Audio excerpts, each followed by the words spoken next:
نحمده ونصلي على رسوله الكريم أما بعد فأعوذ بالله من الشيطان الرجيم بسم الله الرحمن الرحيم محمد رسول الله والذين معه أشداء على الكفار رحماء بينهم آمنت بالله صدق الله مولانا العظيم وبلغنا رسوله النبي الأمي الكريم إن الله وملائكته يصلون على النبي يا أيها الذين آمنوا صلوا عليه وسلموا تسليما الصلاة والسلام عليك يا سيدي يا رسول الله وعلى آلك وأصحابك يا سيدي يا حبيب الله الصلاة والسلام عليك يا نبي الله وعلى آلك وأصحابك يا سيدي يا رحمة للعالمين اللہ رب العزت نے قرآن پاک میں حضور علیہ السلام کے یادوں کے بارے میں فرمایا ہے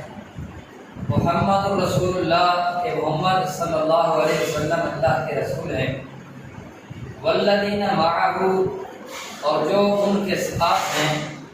یعنی کہ سیدنا صدیق اکبر رضی اللہ تعالیٰ عنہ اشداء علی الکفار اور وہ جو کافروں پر سخت ہیں کافروں کے اوپر سختی کرنے والے ہیں اس سے مراد حضرت عمر رضی اللہ تعالیٰ عنہ کی ذات ہے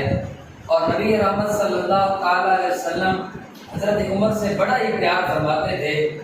کیونکہ جتنے بھی صحابہ کرام ہیں تمام حضور کے مرید ہیں تمام مرید مصطفیٰ ہیں اور حضرت عمر رضی اللہ تعالیٰ عنہ وہ مراد مصطفیٰ ہیں کس وجہ سے مراد مصطفیٰ ہیں کیونکہ نبی پاک علیہ السلام نے حضرت عمر کو اللہ سے دعا کی تھی کہ یا اللہ ہمیں عمر بن خطاب عطا فرما اللہم اعز الاسلام بعمر بن خطاب رضی اللہ تعالیٰ عنہ کہ اے اللہ عمر بن خطاب کے ساتھ ہمیں اسلام کو عزت عطا فرما اللہ رب العزت نے دعا کو قبول فرمایا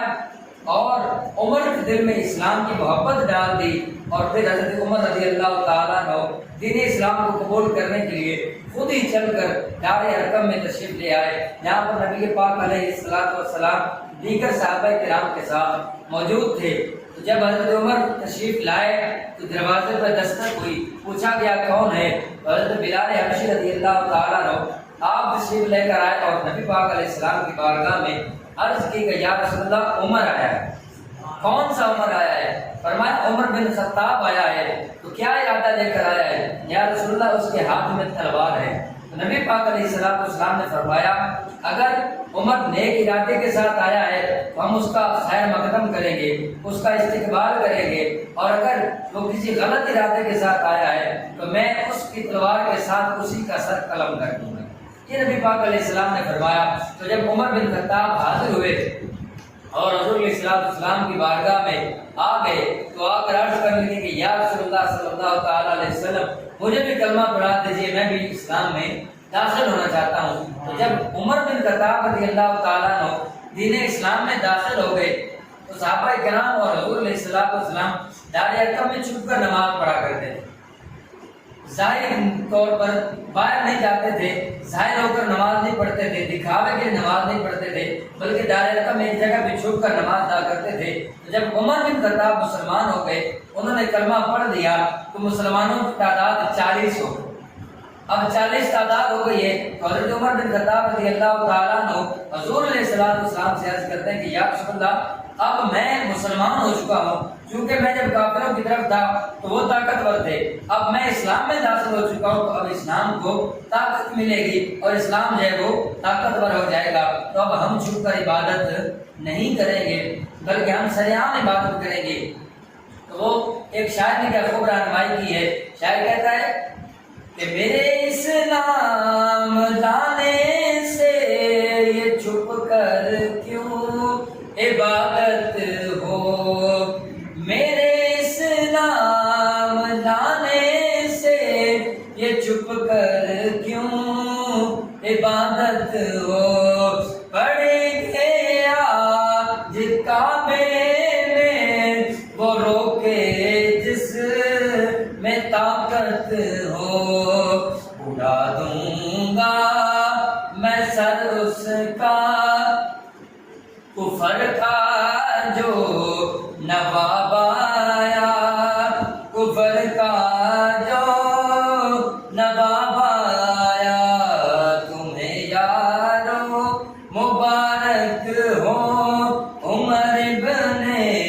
خطاب آیا، عمر ابن خطاب آیا۔ حضرت عمر رضی اللہ تعالیٰ عنہ یہ وہ صحابی ہیں کہ جب ان کا دور خلافت آیا، ان کے دور خلافت میں امامیہ علیہ مقام سے بہت زیادہ محبت کرتے تھے، آل بیت کے بڑے چاہنے والے تھے، بڑے ان سے پیار کرنے والے تھے، اور نبی پاک علیہ السلام کی آل سے انتہا درجے کا عشق رکھتے تھے۔ امامیہ علیہ مقام امام حسین رضی اللہ تعالیٰ عنہ جب مسجد نبوی میں تشریف لائے ہیں، عمر پاک ممبر پر تشریف فرمائے، خطبہ ارشاد فرما رہے ہیں۔ اب خطبہ دینے کے دوران امام علی مقام امام حسین رضی اللہ تعالیٰ عنہ آپ تشریف لے کر آئے اور آپ آ کر ارشاد فرماتے ہیں کہ اے عمر، یہ ممبر میرے نانا جان کا ہے، اس ممبر سے نیچے اتر جا۔ حضرت عمر پاک رضی اللہ تعالیٰ عنہ امیر المؤمنین نے یہ ذہن میں نہیں لایا کہ میں بڑا ہوں، میں خلیفہ ہوں، میں امیر المؤمنین ہوں، بلکہ آپ نے ادنا سے غلام سمجھ کر ممبر سے نیچے آ گئے اور آپ عرض کرنے لگے کہ اے حسین رضی اللہ تعالیٰ عنہ، یہ ممبر واقعی آپ کے نانا کا ممبر ہے، میرے نانا کا کوئی ممبر نہیں۔ امام علیہ مقام نے فرمایا میرے نانا کے ممبر سے اتر جا اور اپنے نانے کے ممبر پر جا کر بیٹھ۔ اور حضرت عمر پاک رضی اللہ تعالیٰ عنہ آنکھوں میں آنسو آ گئے، آپ ارشاد فرمانے لگے کہ اے حسین رضی اللہ تعالیٰ عنہ، میرے نانے کا کوئی ممبر نہیں ہے، یہ ممبر یہ مصلی یہ تیرے نانے کی شان ہے، یہ انہی کا مقام ہے، یہ اللہ تعالیٰ نے تم لوگوں کو عطا فرمایا ہے، ہم تو تمہارے در کے ادنا سے خادم ہیں، ہمیں جیسے آپ حکم کریں گے ہم ویسے کرنے کو تیار ہیں۔ حضرت عمر پاک رضی اللہ تعالیٰ عنہ جب حضور علیہ السلام کے نواسے کے سامنے اس طرح جھک کر بات کی تو امام علی مقام رضی اللہ تعالیٰ عنہ بچپنے میں ہیں، چھوٹی عمر میں ہیں، اور آپ ارشاد فرمانے لگے کہ اے عمر، تیرے نانے کا ممبر نہیں ہے؟ حضرت عمر نے کہا کہ بالکل جی میرے نانے کا کوئی ممبر نہیں ہے۔ تو آپ علیہ السلام نے فرمایا عمر کوئی بات نہیں، تو میرے نانے کے ممبر پر بیٹھ جا، تو میرے نانے کے ممبر پر بیٹھ جا، تو میرے نانے کے ممبر پر بیٹھ جا۔ حضرت عمر پاک رضی اللہ تعالیٰ عنہ دوبارہ ممبر پر تشریف فرما ہوئے اور آپ نے اس وقت ارشاد فرمایا کہ پہلے میں ممبر پر بیٹھا، صدیق اکبر کی مرضی کی وجہ سے مجھے حسین نے ممبر سے نیچے اتارا، اب میں بیٹھا ہوں حسین کی مرضی سے، اب کس میں جرأت ہے کہ کوئی مجھے ممبر سے نیچے اتار۔ اب کوئی بندہ یہ جرأت نہیں کر سکتا کہ مجھے کوئی ممبر سے نیچے اتار دے۔ وجہ کیا بیان فرمائی؟ فرمایا کہ مجھے نواسہ رسول امام حسین رضی اللہ تعالیٰ عنہ نے ممبر پر بٹھایا ہے، تو حسین تو وہ ہے کہ جس کے در سے لوگ خالی نہیں جانتے۔ حضرت عمر جیسے جلیل القدر صحابی بھی ان کی عزت کرتے ہیں، ان کا احترام کرتے ہیں، ان سے پیار اور محبت کرتے ہیں۔ دعا کرتے ہیں کہ مالک کائنات ہمیں بھی صحابہ کرام کی محبت نصیب فرمائے اور اہل بیت اطہار کے ساتھ سچی محبت اور ان کی غلامی نصیب فرمائے، آمین بجاہ نبی الامین وآخر دعوانا